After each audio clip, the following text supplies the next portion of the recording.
Breaking news mga kaboxing! Matapos ang halos isang taon na pananahimik ni Katorki Alalshikh, ay naglabas nga po ito ng isang malaking pasabog matapos nitong mapapirma sa isang malaking sponsorship deal ang 2-division undisputed world champion at binansagang halimaw ng Japan na sina Naoya the Monster Inoue.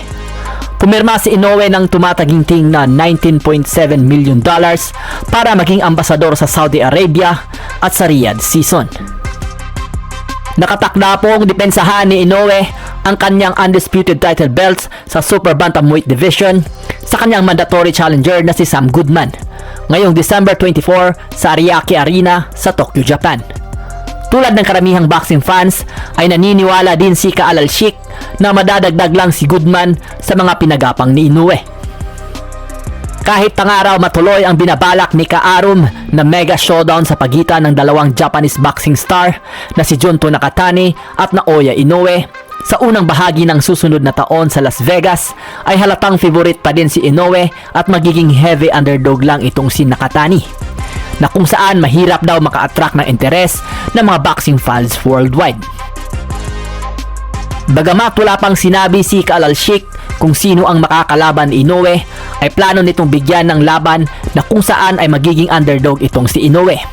Ito daw ay isa sa mga magpapa-excite sa mga boxing fans at makakahakot pa ng interes sa ibang boxing fans outside Japan.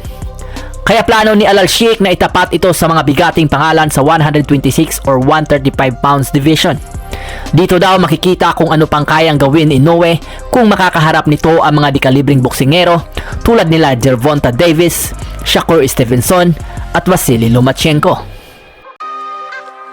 Dagdag ni Alalshikh na kaya nababatikos itong si Inoue dahil mas pinipili nitong lumaban sa mababang division sa 122 pound division kaysa umakyat sa featherweight division paharapin ang mga elite fighters tulad nila Rafael Espinosa, Nick Ball, Rabezi Ramirez at ang makunat pa sa chicharong na hanginan na si Brandon Figueroa.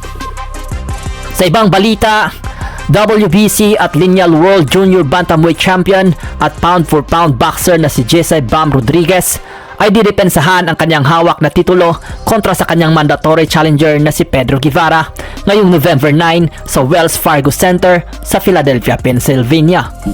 Sa mga di nakakaalam, nakuha ni Bam Rodriguez ang nooy bakanting WBC Junior Bantamweight belt matapos nitong talunin at pabagsakin sa pamamagitan ng body shot ang nooy lineal world champion na si Juan Francisco Estrada sa round 7 nitong nakaraang buwan ng Hunyo lamang. Samantala, naging mandatory challenger naman itong si Pedro Guevara matapos manalo via 12 round split decision kay Andrew Moloney.